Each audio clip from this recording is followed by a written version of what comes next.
Lucas Zelarayán ar gornel.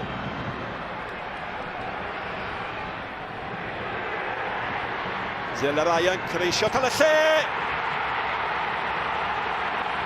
A nid y cychwyn oedd Cymru am ei gael. Oedd hi'n Ergyd gywir, oedd hi'n Ergyd gampus. A mae'r lle ma'n wenfflam. A mae'n ymddangos bod rhaid i Gymru geisio'r hyn maen nhw wedi geisio. Wrth fynd ar y daith anodd. Oedd na sawl gwendid fan'na o Sian Roberts.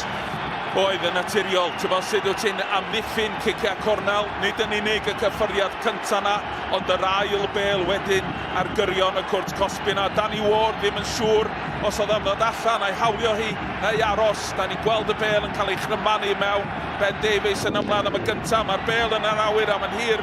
Danny Ward ddim yn dod, mae rhaid cael lawr yn dyn. Ethan Ampadu yn trio gwneud hynny, yn trio symud i draed mor sydyn ag y gallo, ond Zelarayán yn dangos y safon sydd ganddo fo. Da ni wedi weld o'n barod ar ei droed chwith, fyma ar ei droed dde.